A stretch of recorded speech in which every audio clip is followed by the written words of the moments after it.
बिस्मिल्लाहिर्रहमानिर्रहीम। अस्सलाम वालेकुम नाज़रीन, आप यूट्यूब चैनल देख रहे हैं। मैं इमरान खान हूँ। तहरीक इंसाफ की क़यादत अब आवाम को यकीन दिला रही है और हो सकता है उनकी बात ठीक हो कि जो माइंस एंड मिनरल्स का बिल है इसमें कुछ ऐसा नहीं है कि ये समझा जाए कि ताकत जो है वो तमाम चली जाएगी वफाक के पास या वो चली जाएगी SIFC के पास या वफाकी इदारों के पास। इख्तियारात जो हैं वो सूबाई हुकूमत के पास रहेंगे। ये दावा बार बार किया जा रहा है, मगर ये मामला क्योंकि इतना मुतनाज़ हो चुका है कि अब लोग ये चाहते हैं कि इस तनाज़े को इमरान खान साहब ही हल करें, क्योंकि सियासी जो कैपिटल है वो इमरान खान साहब के पास है। पॉलिटिकल कैपिटल बहुत ज़्यादा है। वो ऐसे फ़ैसले भी कर सकते हैं जो मुश्किल हों, ऐसे फ़ैसले भी कर सकते हैं जो पॉपुलर ना हो, क्योंकि उनका पॉलिटिकल कैपिटल बहुत बड़ा है। तो उन्हें इस बात की फ़िक्र भी नहीं होनी चाहिए। दूसरी जानिब जिन लोगों ने बिल को पढ़ा है या जो इसके ऊपर तहकीकात कर रहे हैं, यूरोप में भी ऐसे लोग मौजूद हैं। बरतानिया में कुछ लोगों ने मुझे मैसेजेस किए बिल को पढ़ने के बाद। कुछ लोग जो हैं वो पाकिस्तान में इस पर काम कर रहे हैं। कानूनी बिल है, मैं इसका एक्सपर्ट तो नहीं हूँ, लेकिन जितनी मुझे समझ आई है या लोग बता रहे हैं, कुछ ऐसा ज़रूर है कि वफाक और इदारों के कंट्रोल में कुछ चीज़ें चली जाएंगी या उनके इख्तियारात बढ़ जाएंगे। लोग इसे 18वीं आइनी तरमीम के ऊपर एक हमला भी कह रहे हैं कि ये बिल जो है ये खुद आइन से मुतसादिम हो जाएगा, क्योंकि जो इख्तियारात आइन पाकिस्तान ने दिए हैं सूबों को, सूबे एक बिल के ज़रिए से वो इख्तियारात वापस क्या दे सकते हैं वफाकी हुकूमत को। अब ऐसा ही एक बिल जो है बाकी असम्बलियों से भी आया, लेकिन मोहसिन दावड़ साहब की मैं एक ट्वीट पढ़ रहा था। वो ये क्लेम कर रहे थे कि पाकिस्तान तहरीक इंसाफ जो है वो एस्टेब्लिशमेंट के इशारों पे चलती है और ये 18वीं आइनी तरमीम में सूबों को जो हुकूक मिले हैं वो एस्टेब्लिशमेंट की ख्वाहिश को पूरा करते हुए इस बिल के ज़रिए से जो उनकी कैबिनेट ने किया, पाकिस्तान तहरीक इंसाफ की कैबिनेट ने, मोहसिन दावड़ का ये दावा है कि वो इख्तियारात एस्टेब्लिशमेंट की ख्वाहिश को पूरा करते हुए 18वीं तरमीम के ख़िलाफ़ जाते हुए ये इख्तियारात वफाक को दे रही है खैबर पख्तूनख्वा की PTI की हुकूमत। लेकिन मोहसिन दावड़ साहब ने ना तो पंजाब के बारे में ऐसी कोई बात की, जिन्होंने अपनी बेशुमार ज़मीनें दी हैं SIFC के तहत, यहाँ पे भी जो सूबाई इख्तियार है। इसके बाद जो नहरों वाला मामला है इस पर भी मैंने उनकी खामोशी देखी। बलूचिस्तान और सिंध ने जब ऐसे बिल मंजूर किए, क्योंकि तमाम सूबों को ये टास्क दिए गए हैं, तो तमाम सूबों ने जब ये किया तो उन्होंने किसी पे तनकीद नहीं की, लेकिन उन्होंने पाकिस्तान तहरीक इंसाफ को निशाना बनाया है और खैबर पख्तूनख्वा के ऊपर इल्ज़ाम लगाया। इसमें ANP का भी एक नाज़रीन स्टेटमेंट आया, मैं वो भी आपके सामने रख देता हूँ ताकि जो लोग इसकी मुखालफत कर रहे हैं, जैसा कि अब ANP ने भी इसकी मुखालफत कर दी है, तो पहले वो सामने आपके रख देता हूँ। आपके पाकिस्तान तहरीक इंसाफ का एक एलामिया भी है। मिनरल्स एंड माइंस बिल को अमरीकी कंसल्टेंट्स ने तैयार किया है। ANP ये कह रही है कि क्योंकि अमेरिकन ने यहाँ पे आके आपके मादनियात के ऊपर कंट्रोल लेना है, तो उनके कहने का मतलब ये है कि अमेरिकन कंसल्टेंट्स हैं जिन्होंने इस ड्राफ्ट को तैयार किया है, वो कॉन्फ्रेंस में भी मौजूद थे। महकमे ने खुद इस पर 73 और मिनरल्स एंड माइंस एसोसिएशन ने 47 एतराज़ात उठाए। पहले से इसका जामे कानून मौजूद है, नए कानून की ज़रूरत ही नहीं है। अवामी नेशनल पार्टी ने माइंस एंड मिनरल्स बिल को मुस्तरद कर दिया है। ANP भी जनाब इसके खिलाफ आ गई, बहुत सारे और लोग खिलाफ आ गए। पाकिस्तान तहरीक इंसाफ के सोशल मीडिया ने बड़ा जोर लगाया और बिल आखिर पाकिस्तान तहरीक इंसाफ का एक एलामिया आ गया है। एलामिया क्या कहता है, लुब्बे लुबाब उसका मैं आपको बता देता हूँ कि Khyber Pakhtunkhwa mines and mineral bill Tehreek Insaf का एलामिया जारी। बिल इमरान खान से तफसीली मुशावरत, बाकायदा इजाज़त और एतमाद में लेने के बाद ही असम्बली से मंजूर करवाया जाएगा। बिल में सूबाई खुद मुख्तारी, हकूक़ और मादनी वसाइल वफाक, SIFC या किसी भी वफाकी इदारे को मुंतकिल करने की कोई शिक शामिल नहीं है। देखिए एक चीज़ ज़रा थोड़ी सी मैं पाकिस्तान में जो नाज़रीन सुन रहे हैं या पाकिस्तान से बाहर सुन रहे हैं, मैं उनको बताना चाहता हूँ। मैं अब जो बात कहने लगा हूँ इसका बोझ बहुत ज़्यादा है, लेकिन आपको समझाने के लिए ये बोझ मुझे उठाना पड़ेगा। ये जो 26वीं आइनी तरमीम आई है, ये किस लिए आई है? 26वीं आइनी तरमीम इसलिए आई कि आर्मी चीफ की मुद्दत मुलाजमत में जब इजाफा हो जाएगा तो उसको कोई छेड़ ना सके। अब 26वीं आइनी तरमीम के अंदर तो ये कहीं नहीं लिखा कि आर्मी चीफ की मुद्दत मुलाजमत में इजाफा कर दिया गया, या 26वीं आइनी तरमीम में ये तो कहीं नहीं लिखा कि आर्मी चीफ की मुद्दत मुलाजमत 3 से बढ़ा के 5 साल कर दी गई। लेकिन इस तरमीम के नतीजे में उन तमाम चीज़ों का बंदोबस्त कर दिया गया कि अगर सादा अक्सरियत से भी आर्मी चीफ की मुद्दत मुलाजमत को बढ़ा के 5 साल कर दिया जाए तो ये रिवर्स ना हो सके, तमाम चीज़ें कंट्रोल हो जाएं। अब कैसे, मैं आपको बताता हूँ। आईनी अदालत बना के अपनी मर्जी के जजेस बिठा दिए गए। एस्टेब्लिशमेंट ने अदलिया पे पूरी तरह कंट्रोल कर लिया। पहले से जो है वो कंट्रोल किया हुआ है पार्लियामेंट के ऊपर। मखसूस नशिस्तें पाकिस्तान तहरीक इंसाफ को नहीं दी, मामला कहाँ जाएगा? सुप्रीम कोर्ट में जाएगा। सुप्रीम कोर्ट में उनका अच्छा खासा कंट्रोल है। 26वीं आईनी तरमीम के मुताबिक वो अपना चीफ जस्टिस भी लेकर आ गए, जिसको चीफ जस्टिस बनना था उसको साइड पे कर दिया, और अपनी एक आईनी अदालत भी लेकर आ गए, एक आईनी बेंच भी अपना बना लिया। तो इस तरह एस्टेब्लिशमेंट ने पूरा कंट्रोल कर लिया। और जब पूरा कंट्रोल हो गया, क्योंकि अदालत ने ही चैलेंज होना था ना जाके कि आर्मी चीफ की मुद्दत मुलाजमत जनाब नहीं हो सकती 3 साल से ज़्यादा, इसको 3 साल पे रोक दें, तो अदालत ने रोक देना था। तो अदालत का बंदोबस्त पहले कर लिया गया, आईनी बेंच बना दिया गया, और असेंबली के ज़रिए से ये कानून वापस ना हो जाए इसका बंदोबस्त करने के लिए तहरीक इंसाफ की मखसूस नशिस्तें भी रोक ली गई। अब वो मखसूस नशिस्तें लेने के लिए भी अदालत में जाना है, वहाँ पहले ही कंट्रोल है। तो 26वीं आईनी तरमीम ने वो सारा माहौल बना दिया कि अब अगर आर्मी चीफ की मुद्दत मुलाजमत में तोसी कर दी जाए तो कोई उसको रिवर्स ना कर सके। लेकिन देखिए, एक मनसूबा इंसान बनाता है, एक मेरा रब बनाता है, और मेरे रब के मनसूबे को कोई नहीं रोक सकता। मेरा रब जानता है कौन कब तक है। अगर इस आर्मी चीफ को यहाँ पे रहना है 2032, 33 तक, 35 तक भी, तो मेरा रब रखेगा। और अगर मेरे रब ने ये फैसला किया कि नहीं रहना, तो फिर नहीं रहना। ये तो मेरा रब जानता है ना कौन कब तक कहाँ रहेगा। इमरान खान ने कितनी देर जेल में रहना है, ये तो फैसला मेरा रब करेगा। जिस दिन मेरे रब ने फैसला किया वो बाहर आ जाएगा, वो बाहर आ जाएगा, इनके बीच में से गुजर के आ जाएगा, और ये सब मिलके उसको नहीं रोक सकेंगे। ये बात मैंने भी, जब मैं कैद में था ना, लापता मुझे किया गया था, मैंने वहाँ कही थी। मैंने कहा जिस दिन मेरा रब चाहेगा मैं तुम सबके बीच में से गुजर के बाहर चला जाऊँगा और तुम देखते रह जाओगे, मुझे नहीं रोक सकोगे। तो उन्होंने कहा फिर तुम हमसे लड़ते क्यों हो? मैंने कहा जी वो तो मेरे रब ने कहा है कोशिश करते रहो। तो इसी तरह इमरान खान भी कोशिश कर रहा है, उनके लोग भी कोशिश कर रहे हैं कि इमरान खान को बाहर लाया जाए। कोशिश करना फ़र्ज़ है, लेकिन मर्जी जो है वो हमारे रब की चलती है। अब नाज़रीन, ये पाकिस्तान तहरीक इंसाफ ने कह दिया, और ये सोशल मीडिया की ताकत है। देखिए, बड़ी खामोशी से कैबिनेट से ये चीज़ पास हो गई थी, और बड़ी खामोशी से ये चीज़ असेंबली से भी पास हो सकती थी। लोग तवज्जो भी नहीं देते ऐसे बिल्स के ऊपर, इन चीज़ों के ऊपर। लेकिन क्योंकि ये सोशल मीडिया पे आया, डिस्कस हुआ, तो सोशल मीडिया ने अपनी ताकत दिखाई, और वाकई सोशल मीडिया में ताकत है। नजम सेठी साहब ने इस बिल के बारे में एक बात उन्होंने भी की है। उन्होंने कहा मादनियात बिल वफाकी हुकूमत का प्रोजेक्ट है, और SIFC जो है इसमें दाखिल हो गई है।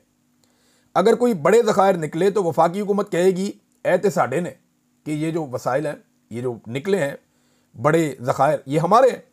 बड़े प्रोजेक्ट्स पर काफ़ी पाबंदियाँ लगा दी गई हैं, जिसकी वजह से लोकल लोग इसमें आ ही नहीं सकते। ये जनाब नजम सेठी साहब ने भी इसके ऊपर एक क्लेम किया है। तो ये मामला अब आगे बढ़ेगा, इमरान खान साहब के पास जाएगा। कैसे जाएगा, इमरान खान साहब को किस तरह ब्रीफिंग दी जाएगी, अब नेक्स्ट वीक में ये होना है। मंगल को मुलाकात वाला दिन है, मुमकिन है मंगल वाले दिन इमरान खान साहब को, हो सकता है अली अमीन गंडापुर साहब भी चले जाएं दोबारा मिलने के लिए, और इमरान खान साहब से अप्रूवल लेके बाहर आकर कहें जी खान साहब ने कह दिया है बिल पास कराओ। लेकिन लोग ट्रस्ट नहीं करेंगे। अब कोई ऐसा बंदा ले जाना पड़ेगा जिस पे लोग ट्रस्ट करेंगे, भाई ये बंदा गया ना, ये बंदा बाहर आके ये बात कह रहा है तो फिर हमें ट्रस्ट है। अब ऐसा बंदा कौन हो सकता है? साहबजादा हामिद रजा साहब पे लोग यकीन करते हैं, उमर अयूब साहब पे भी लोग यकीन कर लेते हैं, और कुछ हद तक लोग जो हैं वो सलमान अकरम राजा साहब पे भी लोग ट्रस्ट करते हैं, वो जो बात करते हैं लोग उस पर यकीन करते हैं। लेकिन अलीमा खान साहब अगर जाएंगी, या अल्लामा राजा नासिर अब्बास साहब, ये दो ऐसे लोग हैं कि, या महमूद खान अचकजई साहब, ये इस तरह के लोग हैं कि अगर ये बाहर आकर कह दें कि इमरान खान साहब ने कहा कि बिल जो है उसके ऊपर अब दस्तखत कर दिए जाएं या उसको मंजूर करवाया जाए, तो फिर ये बिल बड़े आराम से मंजूर हो जाएगा। अब देखना ये कि इमरान खान साहब को अंदर मालूमात पहुंचाई क्या जाती हैं, और अंदर से अहकामात जो बाहर आते हैं वो क्या होते हैं, और इसके अंदर कोई दो नंबरी की जाती है, या ये मामला ठीक तरीके से चलेंगे। जुनेद अकबर साहब, इन्होंने बड़ी साफ साफ कुछ बातें की हैं स्वात में खड़े होकर। याद रहे कि स्वात जो है वो जुनेद अकबर साहब का अपना इलाका भी है, और अपने इलाके में जब आदमी बात करता है तो बड़ा खुलकर बात करता है, और अवामी जज्बात की उन्होंने तर्जुमानी की है। मैं सिर्फ आपके सामने रखता हूं कि ये मामला जा कहाँ रहा है। एक नई तहरीक अब चल रही है। मैं पिछले वीलॉग में आपको बता चुका हूं कि नौजवान तहरीक को अपने हाथ में ले रहे हैं। अब तहरीक का ज़्यादा कंट्रोल नौजवानों के पास होगा। ये लोग आ तो जाएंगे एहतजाज करने के लिए, लेकिन नौजवान अब इनको वापस नहीं जाने देंगे, क्योंकि तहरीक का कंट्रोल अब ज़्यादातर नौजवानों के हाथ में जाने वाला है। इसमें जुनेद अकबर साहब कहते हैं मैं इदारों के बड़ों से नाराज़ हूँ, क्योंकि ये आज यहाँ हैं और रिटायरमेंट के बाद कनाडा ऑस्ट्रेलिया में होंगे, और लेकिन मैं इदारों को ओन करता हूँ क्योंकि ये मेरा मुल्क और मेरे इदारे हैं।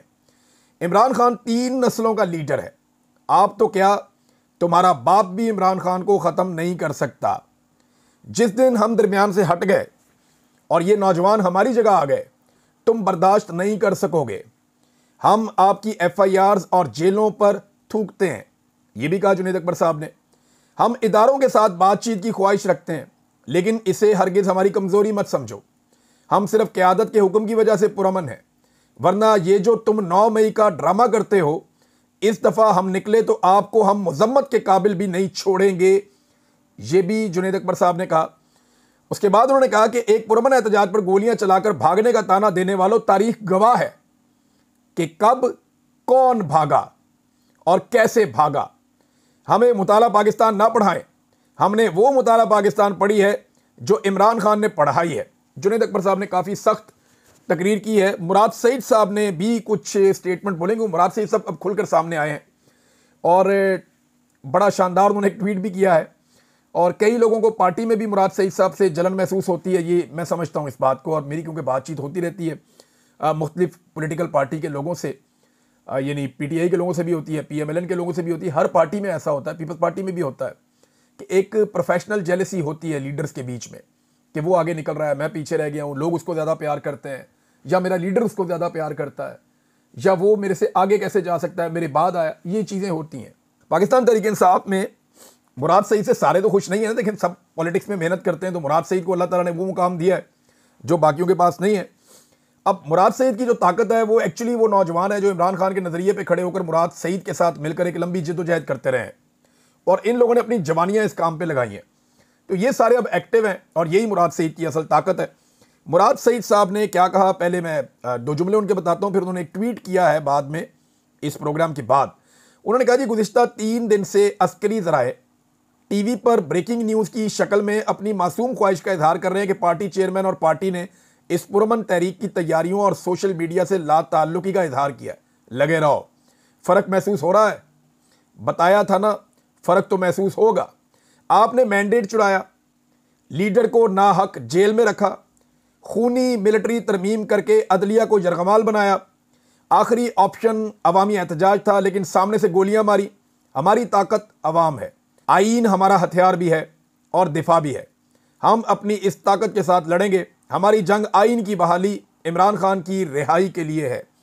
और मुराद सईद साहब ने लिखा कि फैसला कुन मरहले की तैयारी जारी है। गुज़िश्ता 1 हफ्ते से तहरीक के फैसला कुन मरहले के लिए मोमेंटम बन रहा है। कल पंजाब, सिंध और खैबर पख्तूनख्वा में इमरान खान की रिहाई और रजीम चेंज ऑपरेशन के 3 साल मुकम्मल होने पर एहतजाजी रैलियां निकाली गईं। आप सबसे गुजारिश है कि पार्टी तंजीम की तरफ से जो शेड्यूल जारी होता है इसमें भरपूर शिरकत करें। सूबाई सुदूर से रब्ता करके तैयारी के लिए मजीद इवेंट्स भी ऑर्गेनाइज करें। इसके साथ तालीमी इदारों, बाज़ारों, विलेज काउंसिल्स के जरगों में तहरीक के फैसला कुन मरहले के लिए टीमें बनाने से लेकर काफ़िलों की रवानगी तक की तमाम चीज़ें फाइनल करने पर काम जारी रखें। फ्रंट से लीड करने वाले नौजवान जो काफ़िलों के लिए रास्ते क्लियर करते हैं, वो ख़ास तौर पर अपनी टीमों को मोबिलाइज करते रहें। गुज़िश्ता 3 दिन से अस्करी ज़राए TV पर ब्रेकिंग की शक्ल में अपनी मासूम ख्वाहिश का इजहार कर रहे हैं कि पार्टी चेयरमैन और पार्टी ने इस पुरअमन तहरीक की तैयारियों और सोशल मीडिया से लाताल्लुकी का इजहार किया। लगे रहो, फ़र्क महसूस हो रहा है ना, बताया था कि तुम्हें फ़र्क महसूस होगा। अभी तो तैयारी चल रही है, सिंगल डबल ले रहे हैं। जैसे ही पार्टी की तरफ से तारीख आएगी तो पावर प्ले लिया जाएगा। इंशाअल्लाह दहशतगर्द तो हम हैं नहीं। पुरअमन अंदाज में आइन की बहाली और लीडर की रिहाई की तहरीक चला रहे हैं, लिहाजा पावर प्ले में हर वो ऑप्शन इस्तेमाल होगा जो पुरअमन तहरीकों में इस्तेमाल हो सकता है। वक्त आने दे, बता देंगे तुझे आसमां, हम अभी से क्या बताएं क्या हमारे दिल में है। ये एक शेर है, वो उन्होंने पढ़ा साथ। आजकल मुराद सईद साहब बहुत शायरी पढ़ रहे हैं। आई थिंक उनके पास टाइम है जहाँ वो मौजूद हैं, और अच्छी बात यह है कि उन्हें किताबों तक दस्तरस है, वो बड़ी अच्छी शायरी पढ़ के सुनाते हैं। उन्होंने कहा आपने मैंडेट चुराया, ये वही बात है जो मैंने पहले आपको बताया। उन्होंने कहा जब कॉल दी जाएगी लायामल दिया जाएगा, और ये उसी वक्त होगा तंजीमी ढांचे की तरफ से जैसे ही लायामल आएगा। इमरान खान के पाकिस्तानियों, तैयारी रखो, तैयारी जारी रखो, इंशाअल्लाह फतह आपकी होगी। ये जनाब मुराद सईद साहब ने अब चीज़ें अपने कंट्रोल में ली हैं, और एक शख्स को हमें भूलना नहीं चाहिए, वो डॉक्टर आरिफ अलवी हैं। उनके ऊपर एक नज़र ज़रूर खुली रखें क्योंकि वो बहुत ज़बरदस्त काम कर रहे हैं। आरिफ अलवी साहब जो हैं वो मगरबी दुनिया का दौरा कर रहे हैं। उन्होंने बहुत सारी इंपॉर्टेंट मुलाकातें भी की हैं और वो बड़े मुतहर्रिक हैं, स्पेशली पूरी दुनिया को ये बताने में कि इमरान खान के साथ और पाकिस्तान तहरीक-ए-इंसाफ के साथ क्या हुआ और पाकिस्तान में एक्चुअली हो क्या रहा है। CNN को उन्होंने एक इंटरव्यू दिया। और ये बड़ा शानदार इंटरव्यू था, मैंने इसके कुछ हिस्से सुने। इन्होंने कहा जी 90% पॉपुलैरिटी है पाकिस्तान तहरीक इंसाफ की, और ये एस्टेब्लिशमेंट के सर्वे के मुताबिक है। जो एस्टेब्लिशमेंट ने सर्वे करवाया उसके मुताबिक 90% इमरान खान साहब की या पाकिस्तान तहरीक इंसाफ की पॉपुलैरिटी है, और ये हमारे लिए बड़ी हौसला अफजा बात है। इतनी खवातीन कभी मुस्लिम ममालिक में कहीं पे भी बाहर नहीं आई जितनी खवातीन पाकिस्तान तहरीक इंसाफ के लिए बाहर आई, और इनको टॉर्चर किया गया, बालों से पकड़ कर घसीटा गया, इन्हें गिरफ्तार किया गया, लेकिन इसके बावजूद उन्होंने हिम्मत नहीं हारी। पार्टी बहुत पुरएतमाद है। इलेक्शन हमारे चोरी हुए, हमारे ऊपर 26 नवंबर का जो कत्लेआम हुआ वो हुआ, 9 मई का फॉल्स फ्लैग ऑपरेशन भी हुआ, लेकिन इसके बावजूद डट कर खड़े हैं और बड़ी हौसला अफजा सूरत हाल है। ये डॉक्टर आरिफ अलवी साहब CNN को बता रहे थे। उन्होंने कहा कि मीडिया इमरान खान का नाम और तस्वीर नहीं दिखा सकता, ट्विटर पाकिस्तान में बैन है, मीडिया कंट्रोल्ड है। हम दो बातें चाहते हैं फौरी तौर पे कि पुरअमन मुजाहिरीन को मारना या उन पर तशद्दुद करना बंद किया जाए और सोशल मीडिया पर पाबंदियां ना लगाई जाएं, तो हालात जल्द बदल जाएंगे। ये बड़ी टेक्निकल बात है। ये दो चीज़ें अगर आप रुक जाती हैं ना, लोगों को आप एहतजाज करने का, बाहर आने की इजाज़त दे दें, आपके लिए आपका आईनी हक है, आप एहतजाज करना चाहते हैं, पुरअमन एहतजाज आप करें, तो पूरे मुल्क का माहौल ही बदल जाएगा। इन हुक्मरानों को छुपने की जगह नहीं मिलेगी। लोग इतना एहतजाज करेंगे और इतने ज़बरदस्त तरीके से, पुरअमन तरीके से निकल के बाहर आएंगे, और उनको जब नहीं मारा जाएगा, गिरफ्तार नहीं किया जाएगा, तो पूरी दुनिया को पता चलेगा कि पाकिस्तान बदल चुका है, बदल रहा है। दबाव बढ़ेगा और आपको इलेक्शन की तरफ जाना पड़ेगा। दूसरा, अगर सोशल मीडिया के ऊपर जो कुछ किया जा रहा है, पाबंदियां लगाई जा रही हैं, अगर ये पाबंदियां उठाई जाएं, ना लगाई जाएं, तो पाकिस्तान के अंदर जो ओपिनियन है लोगों की वो बहुत खुलकर सामने आएगी, और जो मीडिया को कंट्रोल किया जा रहा है ये भी बड़ी सख्त ज्यादती है। इसी पे डॉक्टर आरिफ अलवी साहब आवाज़ उठा रहे थे। अब नाजरीन, इसमें एक तो इमरान खान साहब के मुकदमात के हवाले से बड़ी इंपॉर्टेंट खबर है, और ये शेख वकास अकरम साहब ने कहा कि 3 ऐसे मुकदमे हैं कि बाकायदा इमरान खान साहब की जानिब से इनकी दरखास्तें दायर की गई हैं कि जनाब इनको सुना जाए, जल्दी सुना जाए। 3 मुकदमात हैं, इमरान खान साहब ने दरखास्त दायर की हुई है इस्लामाबाद हाई कोर्ट में, लेकिन वहाँ पे एक चीफ जस्टिस लाए गए हैं डोगर साहब पंजाब से, उनको ला के वहाँ पे कायम मकाम चीफ जस्टिस बैठाया गया है। मुकदमात लग ही नहीं रहे इमरान खान साहब के। Number 1, Al-Qadir trust case appeal सजा के खिलाफ दायर की गई, नहीं लग रही। अलकादर ट्रस्ट केस जमानत की दरखास्त है, वो दायर की गई, वो भी नहीं लग रही। और ईद से कबल चीफ जस्टिस ने कहा था कि ईद के बाद समाअत मुकर्रर करेंगे, मगर अभी तक उसकी तारीख ही नहीं दी गई। नंबर 3, तोशाखाना केस में बरीयत की दरखास्त है। अब ये दरखास्त दायर की गई जिसकी समाअत 28 जनवरी के बाद से लेकर अभी तक हुई ही नहीं, 4 महीने हो गए, समाअत ही नहीं हुई। तो ये जनाब पाकिस्तान तहरीक इंसाफ के साथ किया जा रहा है और लगातार किया जा रहा है। इस पर आवाज़ उठाई है शेख वकास अकरम साहब ने, ये तफसीलात सामने रखी हैं अवाम के कि जनाब ये ज़्यादती और जुल्म जो है वो इमरान खान साहब या पाकिस्तान तहरीक इंसाफ के साथ हो रहा है। नाज़रीन, एक और ख़बर है, और मीना खान अफरीदी साहब ने भी तकरीर की थी, मैं उसका भी जिक्र कर दूं। मीना खान अफरीदी साहब ने जो बातें की हैं, बातें तो उनकी देखें, जब आप जलसे जुलूस में होते हैं तो आप जज्बाती बातें करते हैं, उन्होंने जज्बाती बातें की हैं, लेकिन मेरे दिमाग में फ़ौरी तौर पे चंद सवालात आए, और ये सवालात मीना खान अफरीदी साहब को, सुहेल अफरीदी साहब को और शाहिद खटक साहब को, ये 3 बड़े ज़बरदस्त लोग हैं। इनके अलावा और भी बहुत सारे नौजवान हैं, जुनैद अकबर साहब को, बाकी सबको अपनी पार्टी से ये बातें पूछनी चाहिए और ये सवालात उनके सामने रखने चाहिए कि आपने क्या किया। वो कहते हैं जी अता तारड़ बेगैरत इंसान, तुम बेगैरत हो। मैंने तुम्हें पहले भी कहा था कि तुम बेगैरत हो, तुम्हारे अंदर रत्ती बराबर भी इंसानियत होती है, गैरत होती है, तो तुम बेगुनाह 9 शोहदा को दहशतगर्द ना कहते। तुम्हारे बाप का मुल्क है जो तुम उन्हें दहशतगर्द कहते हो। ये बात कर रहे हैं काटलिंग वाले हमले की। तो इस पर ना ये सवाल होना चाहिए कि फिर FIR क्यों नहीं दर्ज की गई। अगर तो बेगुनाह लोग शहीद हो गए हैं तो FIR दर्ज होनी चाहिए थी, इंक्वायरी होनी चाहिए थी, सूबाई हुकूमत को ये बात उठानी चाहिए थी। एक कत्लेआम हुआ है, मासूम शहरी शहीद हुए। दुनिया का कोई भी मुहज़्ज़ब मुल्क होगा तो सबसे पहले एक पुलिस रिपोर्ट दर्ज होती है जिसको FIR कहते हैं, फिर तहकीकात शुरू हो जाती हैं। तो आप सूबाई हुकूमत हैं, आप अता तारड़ को ये तो कह सकते हैं जनाब, आप कहना चाहें तो जलसे में आप खड़े हुए, लफ्ज़ तो अच्छा नहीं, आप उन्हें बेगैरत कह रहे हैं, लेकिन गैरत का सबूत जो है वो सूबाई हुकूमत को देते हुए वहाँ पे एक FIR कम से कम दर्ज करनी चाहिए थी और मामला आगे बढ़ाना चाहिए था। एक दूसरे को ब्लेम करने से बेहतर है अपने हिस्से की जिम्मेदारी जो है वो ज़रूर पूरी की जाए।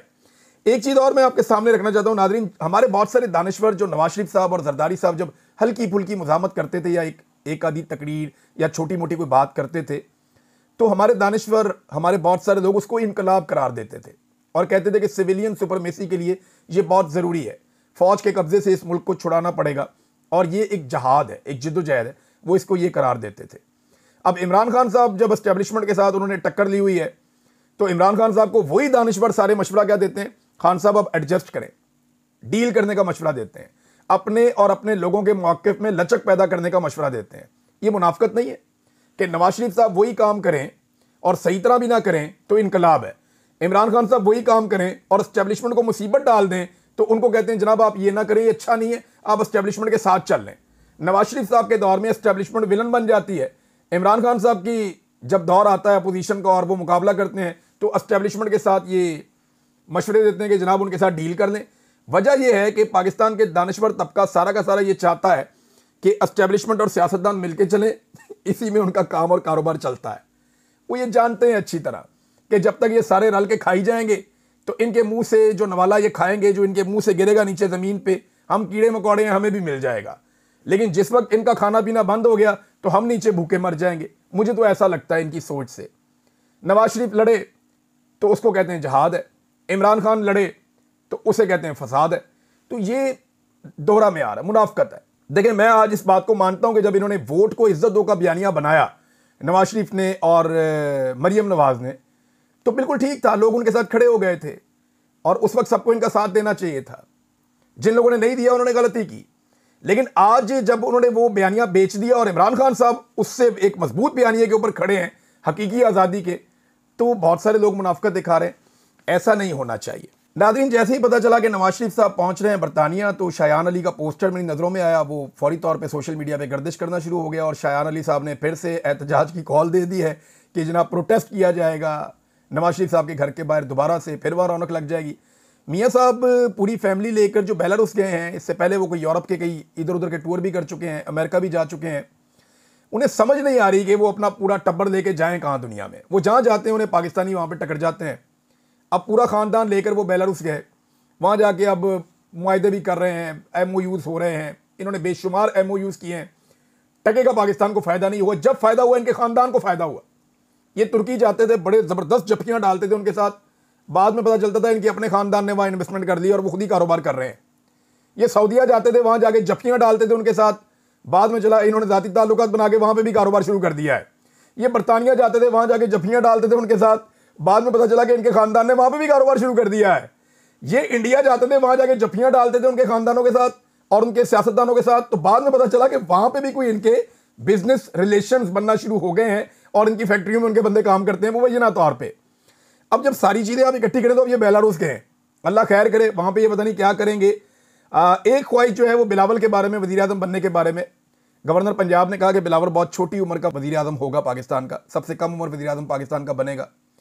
तो गवर्नर साहब ज़रा जिन्होंने बनाना है ना, जिन पे आपने उम्मीद रखी हुई है कि वो बिलावल को वज़ीर आज़म बनाएंगे, ज़रा उधर पता करा लें कि उनको एक और कैंडिडेट मिल गया, मिल नहीं गया, मिल गई है। वो वज़ीर आज़म किसी और को बनाने के चक्कर में है और बिलावल साहब कहीं देखते ही ना रह जाएँ, क्योंकि जो आपकी डील है वो अब पूरी होती हुई दिखाई नहीं दे रही। और इस वक्त तो सिंध के साथ जो हो गया है, अगली दफ़ा आपको सिंध में हुकूमत बनाना इसलिए मुश्किल हो जाएगा कि जरदारी साहब ने सिंध के हारियों, सिंध के किसानों और सिंध के अवाम के बकौल सिंध का पानी जो है जरदारी साहब ने SIFC का जो प्रोजेक्ट है उसको बेच दिया है। अब तक के लिए इतना ही। अपना ख्याल रखिएगा, अपने इस चैनल का भी। अल्लाह हाफिज़।